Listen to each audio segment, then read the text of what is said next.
वफाकी उर्दू यूनिवर्सिटी के कॉन्वोकेशन में गवर्नर सिंध मायूस हो गए। कामरान खान टिसोरी कहते हैं कि शायद इस यूनिवर्सिटी के नाम से उर्दू निकाल दिया जाए तो उसके हालात बेहतर हो जाएंगे।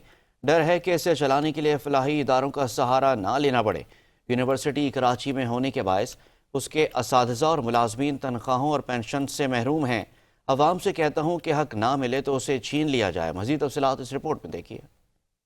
वफाकी उर्दू यूनिवर्सिटी का 13 साल बाद 5वां कन्वेंशन गवर्नर हाउस कराची में सजा, जिसमें 37 मुख्तलिफ शोबाजात के 231 तलबा में 97 गोल्ड, 18 सिल्वर और 12 तांबे के मेडल्स असनाद तवीज की गयी। जामा उर्दू के हालात पर गवर्नर सिंध मायूस नजर आए। कहा कि इस जामे का नाम वफाकी मजबूर यूनिवर्सिटी रख देना चाहिए। शायद इस यूनिवर्सिटी के नाम से उर्दू निकाल दिया जाए तो इसके हालात कुछ बेहतर हो जाएं। कराची में होने के बायस इस यूनिवर्सिटी के साथ नारवा सलूक बरता जा रहा है। जो यूनिवर्सिटी के हालात ज़ार हैं तो वफाकी मजबूर यूनिवर्सिटी का नाम दिया जाना चाहिए, क्योंकि ये सही तभी होगी जब इसके आगे से उर्दू हटा दिया जाए। वफाकी वजीर तालीम खालिद मकबूल सिद्दीकी ने कहा कि जो सलूक उर्दू बोलने वालों के साथ किया गया वही इस जामे के साथ भी किया जा रहा है। हिजरत करने वालों ने मादरे वतन आजाद करवा कर दिया, जो अपना हक अब खैरात की तरह मांग रहे हैं। जिन्होंने पाकिस्तान बनाया था, जिस जबान की बुनियाद पर पाकिस्तान बना था,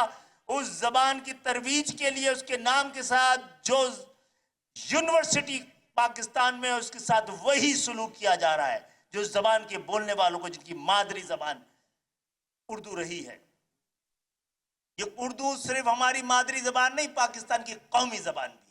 गवर्नर सिंध ने कहा कि वफाकी मजबूर यूनिवर्सिटी के उस्ताद और मुलाजमीन तनख्वाहें और पेंशन से ही महरूम हैं। मुल्क के वडेरों और जागीरदारों ने तबाही के नहज पे पहुंचाया। तुलबा हिम्मत न हारे, हमारी जमात इनके साथ और आर्मी चीफ शाना बशाना है। जल्द मुल्क के हालात बदलेंगे।